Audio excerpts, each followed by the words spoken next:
Let's begin with something that many of us overlook: occultic symbols and idols. These are not just mere objects, but spiritual symbols that carry significant weight. We live in a world where it's easy to be desensitized to the power of symbols. After all, they are all around us: logos, emblems, and cultural icons. But some symbols go beyond being decorative or fashionable. They are spiritually charged, and when we allow them into our homes, we invite into our lives forces that we cannot see, but we can certainly feel. Occultic symbols and idols have been used for centuries as conduits for spiritual forces.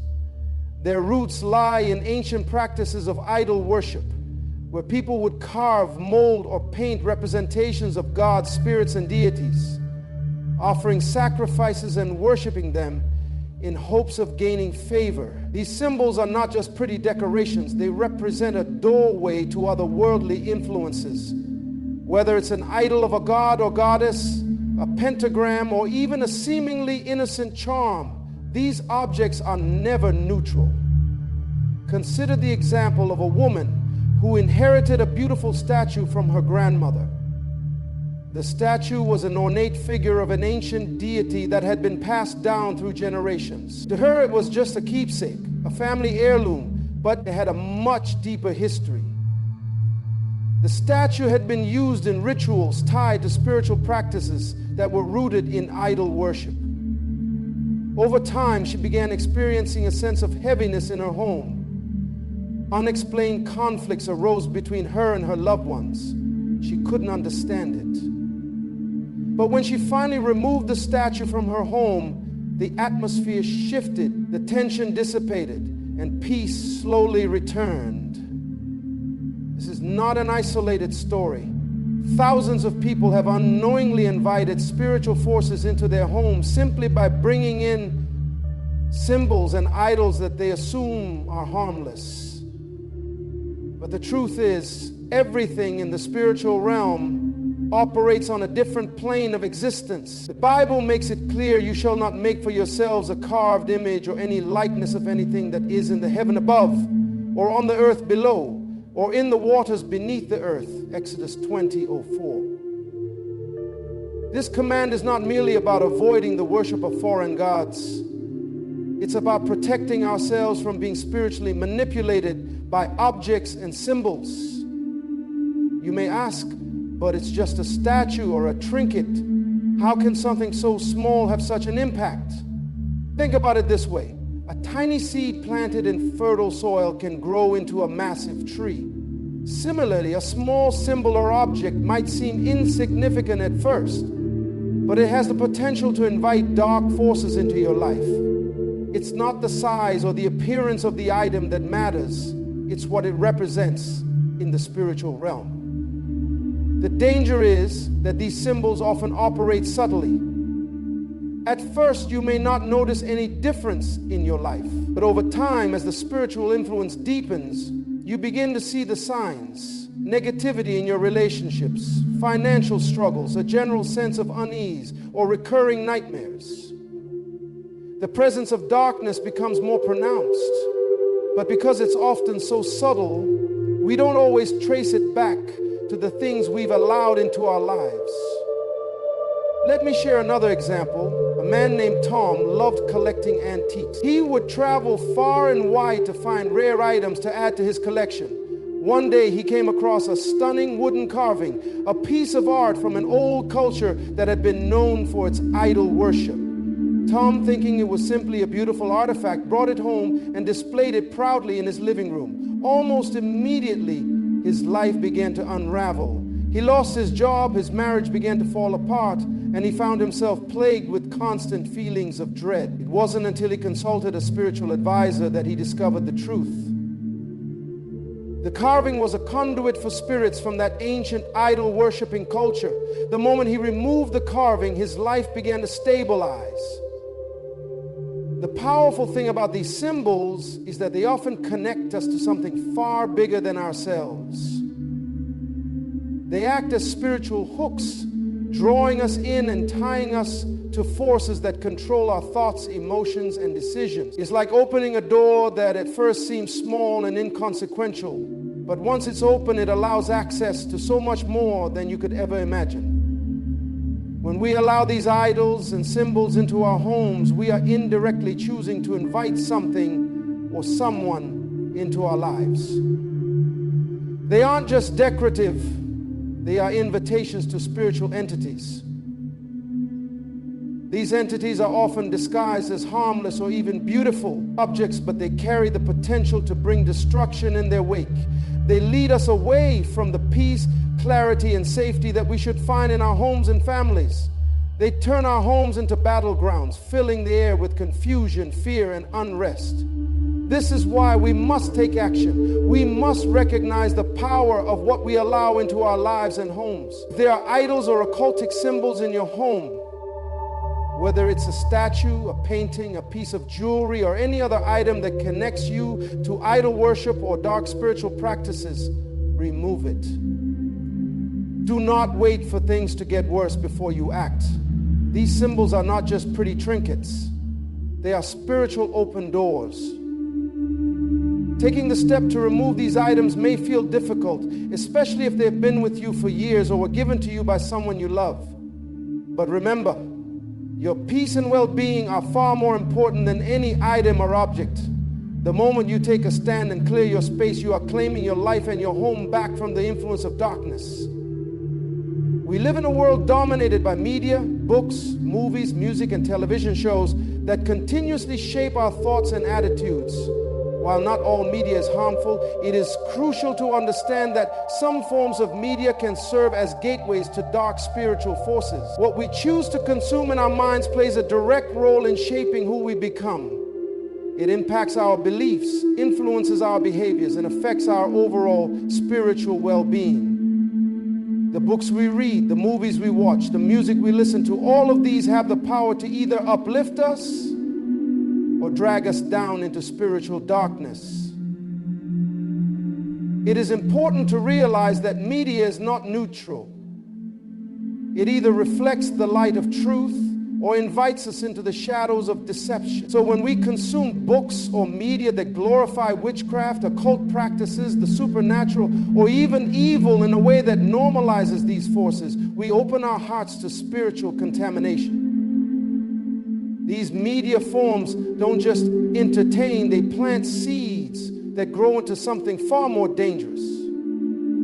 Consider the rise of books and movies that romanticize witchcraft and supernatural powers. There are countless stories today that present witchcraft as an exciting and empowering practice, one that gives people control over their circumstances. But in reality, witchcraft is a direct connection to the spiritual realm of darkness, where manipulation, control, and deception reign. By engaging with such content, you are not simply passively observing. Your mind is being exposed to spiritual forces that draw you into them. These media encourage curiosity, even fascination, with practices that once were widely regarded as dangerous and evil. But now they are being painted as ways to gain power, control, or knowledge. The more you delve into this, the more you weaken your spiritual defenses. Take, for instance, a young girl who began reading books about witches and wizards. Books that describe magical powers, rituals, and the allure of dark forces. At first, she saw it as harmless fun. The characters were appealing and the magic was fascinating, but soon she found herself drawn to practices she had never considered before. Reading horoscopes, participating in witchy games with her friends, and dabbling in fortune-telling. Her life began to change in ways she couldn't explain. She became more anxious, more restless, and found herself making decisions that didn't align with her values. The spiritual tug of war inside her was real, but she couldn't see that the very books she had been consuming were a gateway to the darkness that had begun to take over her life. Now think about a young man who had always been a fan of horror movies. He watched one after the other, getting caught up in the suspense and fear they generated. But what he didn't realize was that these movies weren't just entertaining his mind, They were opening spiritual doors. After watching these films, he began to experience strange feelings in his house. Cold spots, eerie sounds, and a general sense of unease. His relationships began to suffer as he became more distant and irritable, and he started to struggle with feelings of fear and dread. The media he had consumed had invited a spirit of fear into his home, and the more he exposed himself to it, the stronger the grip of fear became. These examples may seem extreme, but they reflect a truth that many people overlook. We cannot fill our minds with darkness and expect light to flow from our hearts. Spirituality and the mind are deeply interconnected. If we feed our souls with images, words, and ideas that glorify darkness, our hearts will inevitably reflect that darkness. The Bible speaks clearly on this. Whatever is true, whatever is noble, whatever is right, whatever is pure, whatever is lovely, whatever is admirable, if anything is excellent or praiseworthy, think about such things. Philippians 4:8. The message is clear. What we focus on, what we meditate upon, shapes us. And if what we consume is steeped in negativity or occultism, it inevitably drags us down spiritually. Take a moment to think about the last movie you watched, the last book you read, or the last song you listened to. Did it leave you feeling uplifted, encouraged, and at peace? Or did it stir feelings of fear, confusion, or hopelessness? Sometimes we justify consuming negative content by calling it entertainment or escapism. But what we don't realize is that it is feeding our minds and hearts in ways we can't see at first. Over time, these seeds take root, and the spiritual fruit they produce is one of fear, anxiety, and even despair. The same goes for music. Many popular songs glorify pain, loss, and rebellion. They celebrate a mindset that is distant from peace and closer to anger, heartbreak, and resentment. We may tell ourselves it's just a song, but every time we listen to music that glorifies negativity, we invite those same emotions into our spirits. The rhythms and lyrics subtly influence how we see the world and our place in it. It's not just about what's being said. It's about the spiritual energy it carries. If you want to transform your life, it starts with transforming what you allow into your mind and heart. Start by purging your environment of books, movies, music, and shows that glorify the dark side of life. If you find yourself attracted to media that promotes evil or encourages unhealthy behavior, it's time to turn away. Replace the content that is spiritually harmful with things that encourage growth, peace, and positive transformation. Seek out books that inspire, movies that uplift, and music that brings peace to your heart. You will be amazed at how much lighter your spirit feels when you begin filling your life with positive, life-giving media. This shift won't happen overnight, but with intentionality, you can begin to cleanse your mind from the darkness that has been allowed to creep in. The choice is yours. What you choose to consume will either build you up or tear you down.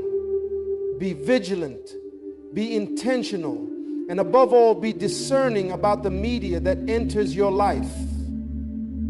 Your spiritual health depends on it. Objects tied to past trauma or unforgiveness. There are things in our homes that we hold on to because they remind us of the past. Some of these objects carry sentimental value, while others are anchors to old wounds. Gifts from past relationships, photos from painful moments, or letters from people who have hurt us deeply. These are more than just physical items. They represent emotional baggage, memories that carry pain, anger, and unresolved conflict. You may not realize it, but by holding on to these items, you are unconsciously tying your heart and mind to the past. You are allowing these physical objects to become spiritual weights that keep you bound to emotions like anger, bitterness, and unforgiveness.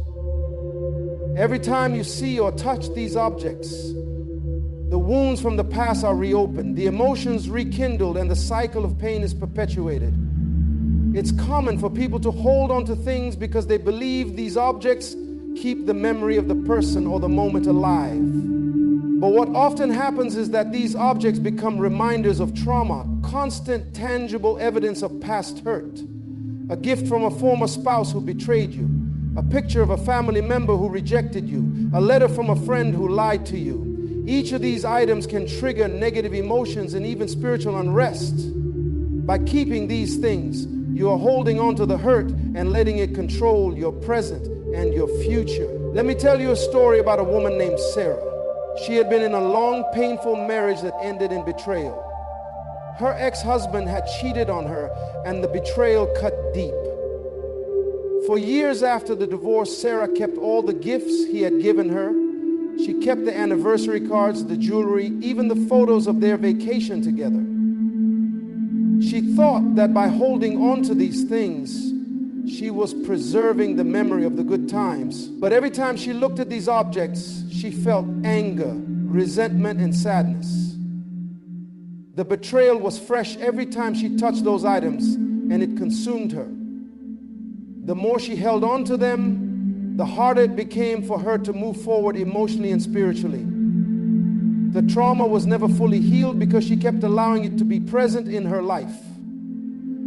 It wasn't until Sarah made the decision to let go of those objects that she experienced true emotional healing. She threw away the cards, sold the jewelry, and stored the photos in a box out of sight and out of mind. Over time, she began to feel lighter, as if the weight that had been dragging her down had been lifted. The bitterness that had once defined her interactions with others began to fade, and she found herself able to forgive her ex-husband, not for his sake, but for her own. She realized that by holding on to those physical representations of pain, she had been giving power to the past. And when she released those items, she released herself from the emotional grip they had over her. The connection between objects and emotional or spiritual baggage is real. Unresolved anger, unforgiveness, and trauma often find a way to manifest in the things we keep around us. These objects become physical manifestations of our emotional wounds.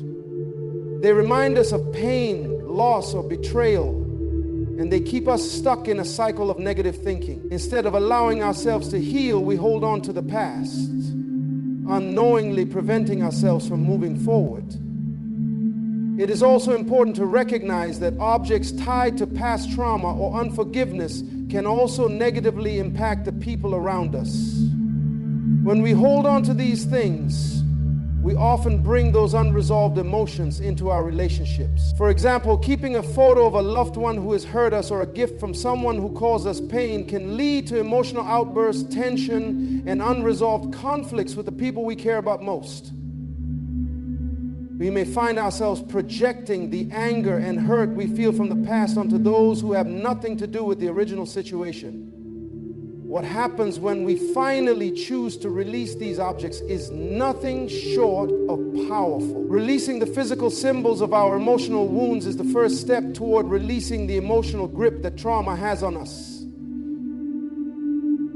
By letting go, we are making a conscious decision to move forward. We are telling ourselves and the world that we no longer want to be defined by the hurt of yesterday. Consider the impact of letting go not only on yourself, but on your family and your relationships. Imagine the peace that can come from clearing out the emotional clutter, allowing your heart to heal and your home to become a place of comfort, love, and healing.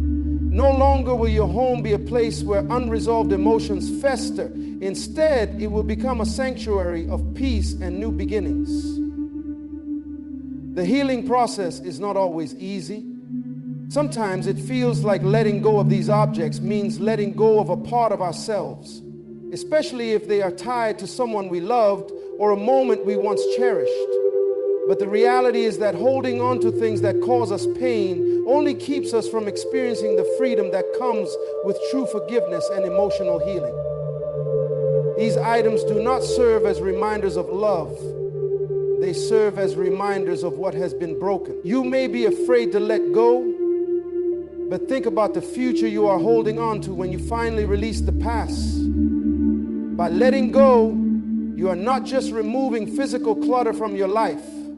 You are removing the spiritual clutter that has been weighing you down. Your home will no longer carry the burden of past trauma, and you will be free to live in the present without the emotional chains that have held you captive for so long.